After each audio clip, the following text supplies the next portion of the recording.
Hello everyone, চলে এসেছি নতুন একটা ভিডিও নিয়ে, মাটন কোরমার ভিডিও। তো সেদিনটা ছিল খুব স্পেশাল একটা দিন, আমাদের বিয়ের 3 বছর হলো।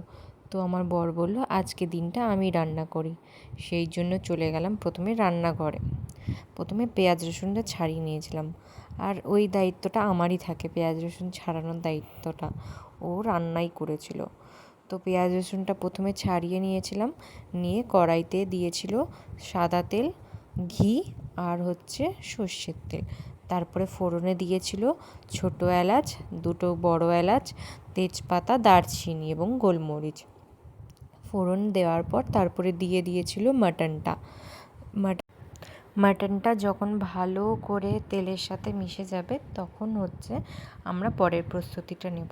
প্রথমে ভালো করে মাটনটাকে তেলের সাথে মিশিয়ে নিতে হবে।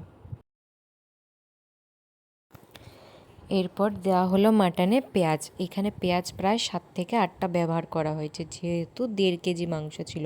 তোমাদের আন্দাজ অনুযায়ী তোমরা ব্যবহার করতে পারো। এই যে দেখো, এখানে পুদিনা পাতা আর ধনে পাতার ডাঁটি কাটা আছে। এরপর আমরা পুদিনা পাতাটা পেঁয়াজের ওপর দিয়ে দেবো। যেহেতু মাটন কোরমা, সেহেতু এখানে পুদিনা পাতা একটু ব্যবহার করাই যেতে পারে, সেহেতু ভালো গন্ধ ওঠে, সেই জন্য পুদিনা পাতা ব্যবহার করেছি। এরপরে আমরা একটা পেস্ট বানাবো, আদা রসুনের পেস্ট। সেই আদা রসুনের পেস্টটা বানানোর পর দিয়ে দেবো। এরপর আমরা আদা রসুনের পেস্টটা দিয়ে দেব। এরপর যতক্ষণ না কাঁচা গন্ধটা চলে যায় ততক্ষণ এটাকে নাড়তে থাকবো। এরপর মশলা দেব হলুদ। এখানে আমি প্রায় 4 চামচের মতন হলুদ ব্যবহার করেছি। এইখানে লঙ্কার গুঁড়ো ব্যবহার করেছি 5 থেকে 6 চামচ। আপনাদের ঝালের আন্দাজ অনুযায়ী এখানে লঙ্কার গুঁড়ো ব্যবহার করতে পারেন। এরপরে আমরা দিয়ে দেবো এখানে ধনের গুঁড়ো। এইখানে যেহেতু জিরের গুঁড়ো ব্যবহার করিনি, সেহেতু এখানে 5 থেকে 6 চামচ আমরা ধনের গুঁড়ো ব্যবহার করেছি। এরপর মশলাটা ভালো করে মিশিয়ে নেব। আর হ্যাঁ, এখন আমরা জল দেব না, মশলাটা ভালো করে কষে যাবে। মশলা থেকে যখন তেল ছাড়বে তখন আমরা জল অ্যাড করব। এরপর একটা গুঁড়ো মশলা বানাই। জয়িত্রী, বড় এলাচ 3টে, দারচিনি, গোলমরিচ এবং ছোটো এলাচ দিয়ে একটা মশলা বানিয়েছিলাম।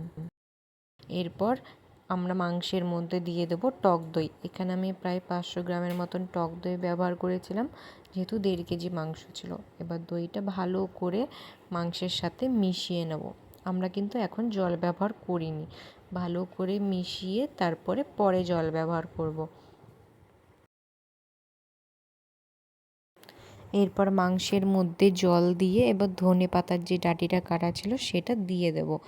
দিয়ে ভালো করে নাড়িয়ে চাড়িয়ে কিছুক্ষণ ঢাকা দিয়ে রাখবো। এই যে দেখো, মাটনটা প্রায় হয়েই এসছে। এরপর আমরা যে গুঁড়ো মশলাটা করেছিলাম সেই গুঁড়ো মশলাটা এখানে ব্যবহার করব। এর জন্য মাটনের আলাদাই একটা গন্ধ হয় এবং খেতেও টেস্ট হয়। এরপর মশলাটা দিয়ে কিছুক্ষণ ঢেকে রাখবো আমরা। এই যে দেখো, আমাদের মাটন কোরমা রেডি হয়ে গেছে। কেমন লাগছে বলো। আর হ্যাঁ, ভিডিওটা ভালো লেগে থাকলে অবশ্যই লাইক, সাবস্ক্রাইব এবং কমেন্ট করো, এবং শেয়ার করতে ভুলো না কিন্তু। Thank you.